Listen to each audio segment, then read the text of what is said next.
All right, welcome to the 50th episode number 50 of Financial Independence Retire Early. My name is Bird. Yeah, man, that deserves a round of applause. 50 episodes in about 3 years. But we also have like 79 videos or 80 videos. So, 50 episodes, but about 80 videos. So, yeah, we're doing our best, right? We're doing our best. Again, round of applause for episode number 50. And with that, I'm going to be talking about stealth wealth.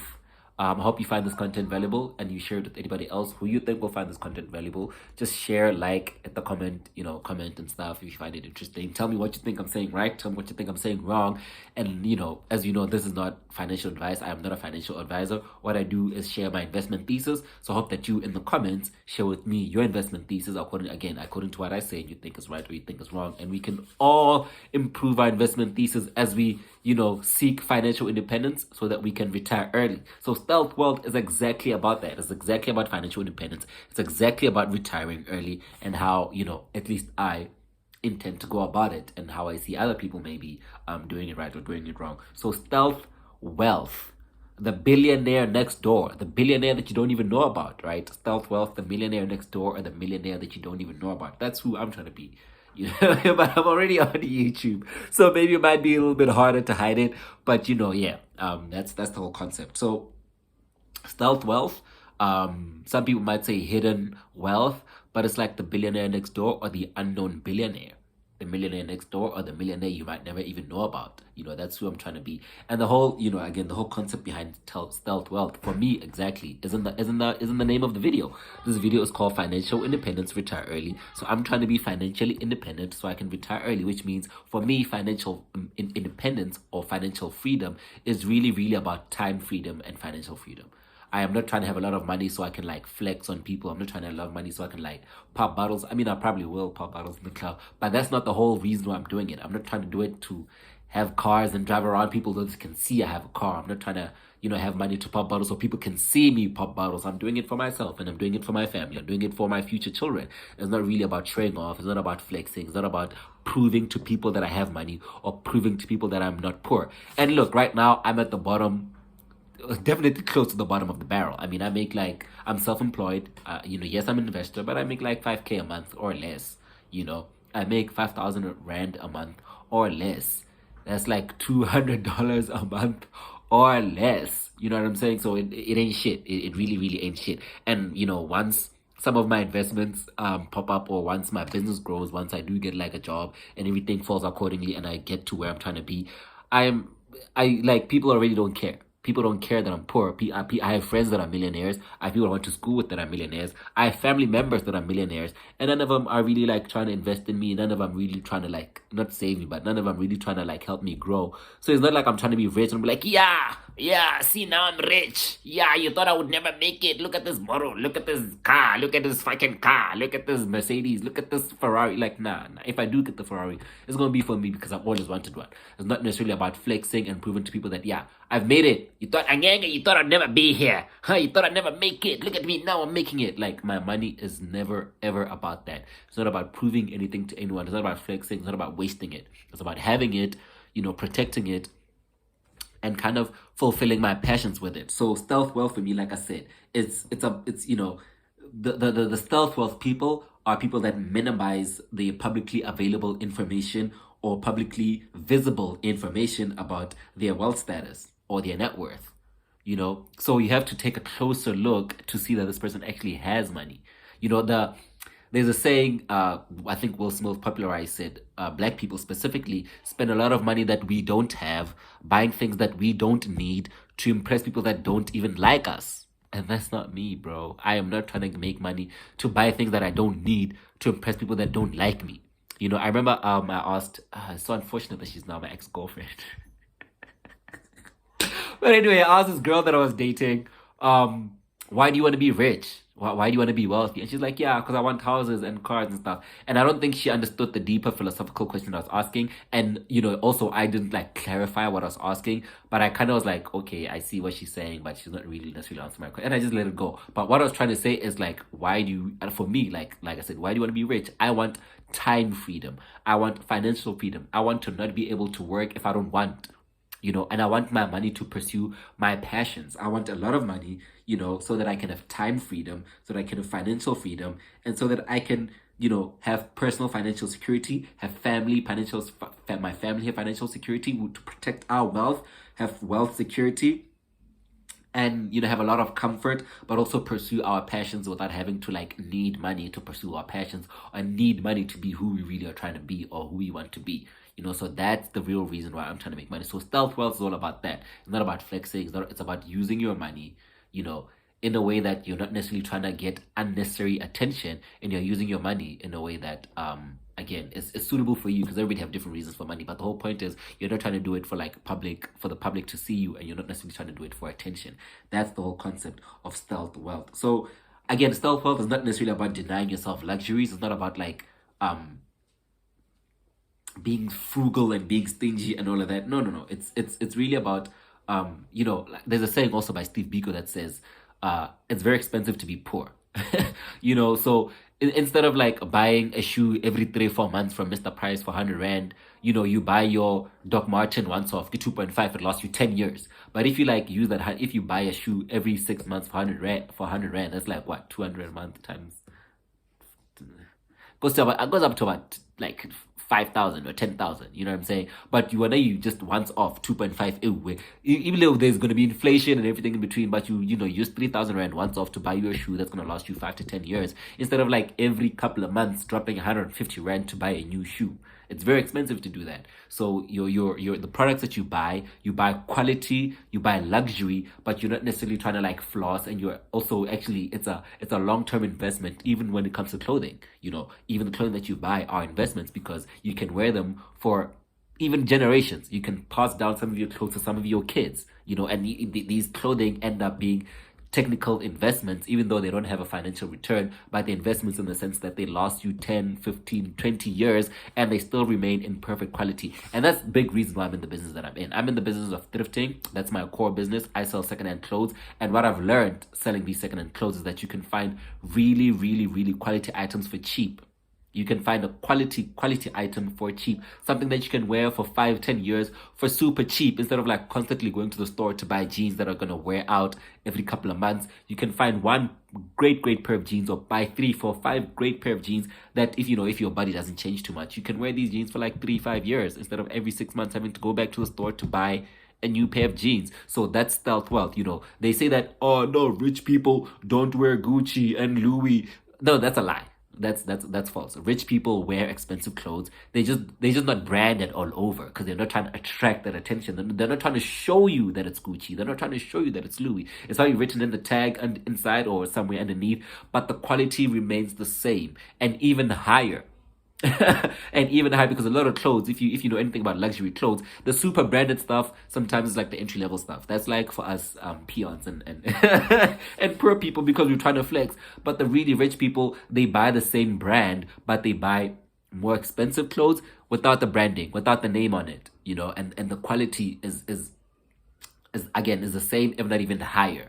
But the whole point again is not to show you that this thing is Gucci. You don't need to know that this thing is Gucci. Matter of fact, I buy 10 of these shirts that look the same, and you think I have one shirt. But then I got 10 of these shirts. Each cost me like $5,000. But for me, the whole point is I know that they're comfortable, they're soft, and I can like wear these shirts for the next 10 years interchangeably without you even knowing, thinking I have the same shirt. But nah, dog, I got 10 of these, and they're all super expensive. Instead of like that one Gucci shirt with the branding, and you'll know if I wear it again tomorrow, like, it's that Gucci shirt with the branding. So stealth wealth is all about that. It's about using your money in a way that does not necessarily give you undue attention, but you're actually directing your money to the things that really matter, like your family, like preserving it for generations, like pursuing your passions, like traveling, like instead of like going to the club every weekend, you can go to a different country every month, and that's just like really, really understanding money and using your money in a way that grows your mind, grows your experiences, and even evolves yourself and your children, or the people that you love and the people that are around you. You know what I'm saying?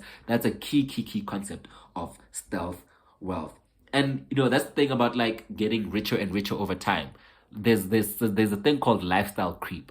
You know, like, yeah, you make 10,000 rand a month. You know you can afford to eat at this restaurant. You know you can afford to go out here once a month. You know you can afford to buy this sneaker and kind of like live comfortably. But now next year you're making 15,000. Hey, now you want to stop. You want to go to another restaurant that costs more. You want to buy another sneaker that costs more. Now you want to get another house that costs more, another car that costs more. But it's not even just about the primary purchase. Like now, if you're making 10K a month and you buy a certain car and maintenance is like another 3,000 a month. If you're gonna buy a bigger car when you make 15, now maintenance is 5,000. So not only did you cost more to buy the car, there's lifestyle creep, meaning it costs more to maintain it, and that takes away from actual wealth building, because wealth is not like just having depreciating assets. Wealth is actually having cash and actually having assets that grow in value. So where now all you do is buy expensive clothes to flex, buy bottles to flex, buy cars to flex. You're not necessarily even actually building any real long-term wealth, because all you're doing is investing in what?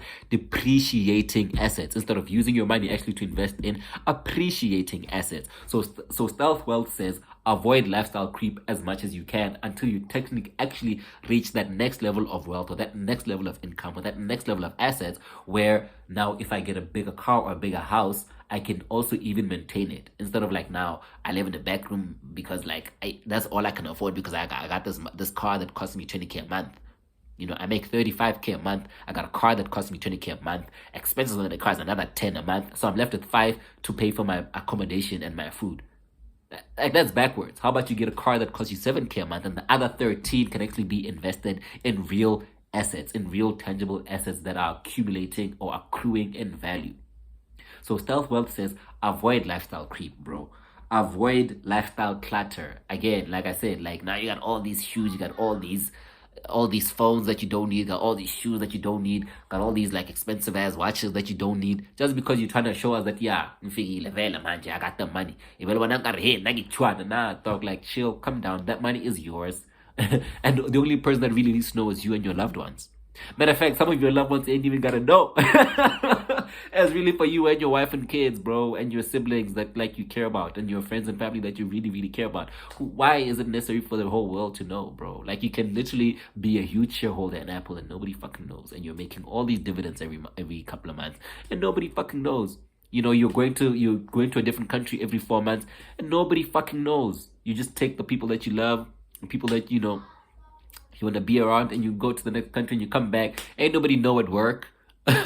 No, none of your colleagues know, but those experiences are important to you and your family. They're not about flexing to people, because the more you like try to use your money for attention and for acceptance, it's a trap, dog. It's a trap, and you can never make enough. You can never spend enough to be accepted by people. Honestly, you can't. So stealth wealth says chill, calm down. That money is yours, and people ain't even gotta know. And actually use that money wisely to build real generational wealth, instead of building weekend wealth or December wealth. Nah, dog, we're building real generational wealth here. So we're not wasting our money on things that we don't need to impress people that don't like us. You know? So that's stealth wealth, you know.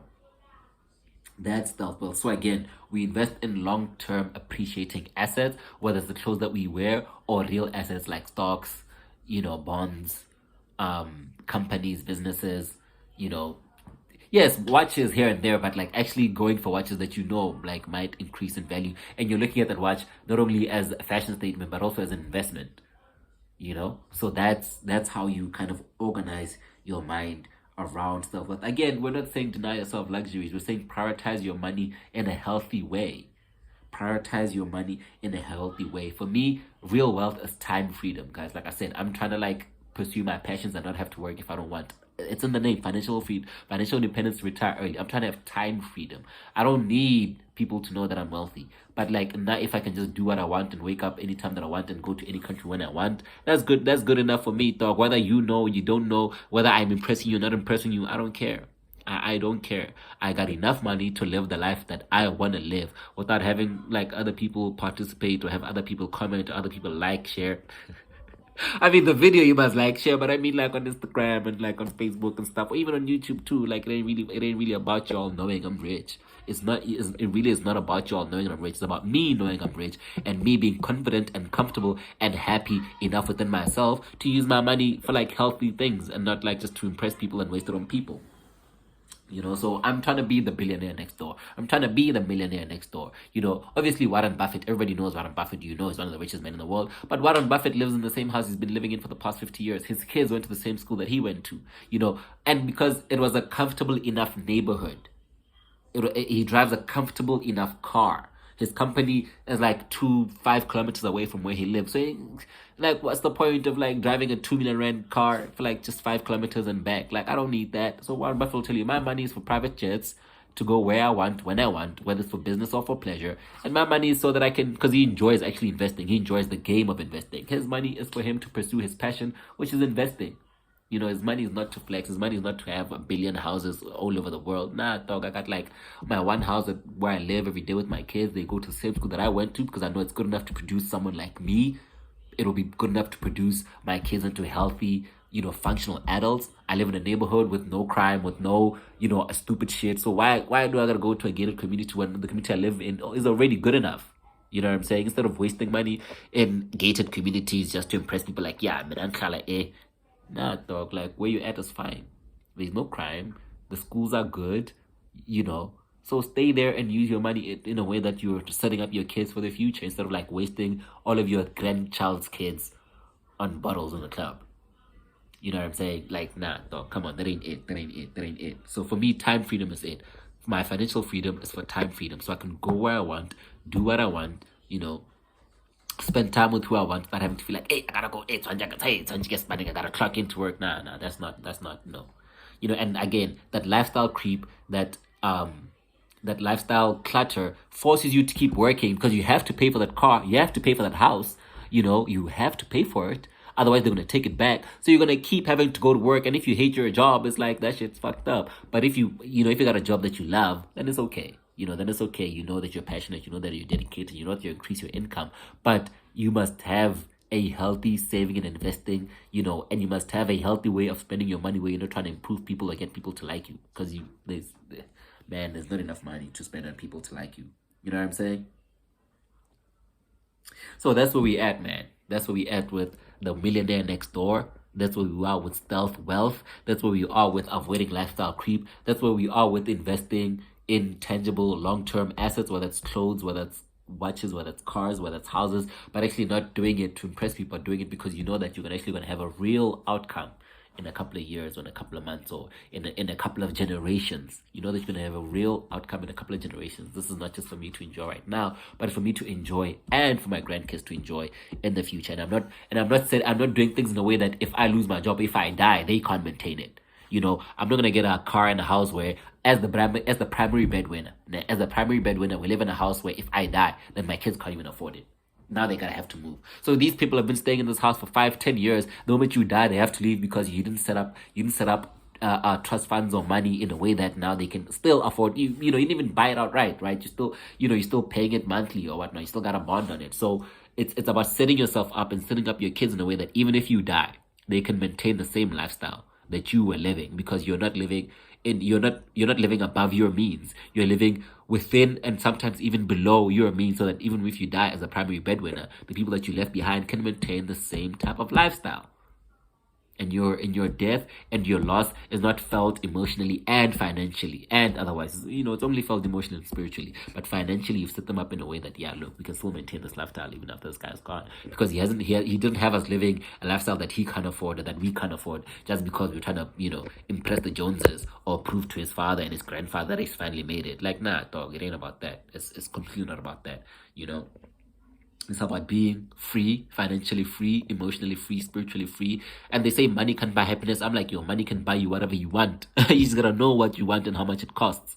Money can almost buy you anything you want. You just gotta know what it is you want and how much it costs. And stealth wealth, financial freedom, financial independence, financial literacy is one of the best ways, bro. It's one of the best ways to use money. It's for me, it's one of the most perfect ways to use and understand money. So yeah, I think we're done. I'm just gonna go through these points again and see if there's anything that I missed. But I think y'all get the point. Y'all get the point, bro. Y'all get the point. There are people that pay to stay off the Forbes list. People that pay, Forbes, leave me alone. Yo, top 40, nah, get sharp. Hey, Mr. B, hey, no, get sharp, like, leave me alone. Don't be telling people my business. No, nobody need to know unless they have access to the records. So there are people that pay to stay off these lists. Yes, there are also people that pay to get on them. But there are people that pay to be like, nah, nobody gotta know, dog, I'm chill. Nah, it's okay. Get me off your list. Nah, I don't. Nah, I'm the richest. Yeah, but you're the richest person in the country. Yeah, you're the 10th richest. I don't care. I don't. Nobody needs to know. Nobody needs to. Why am I advertising?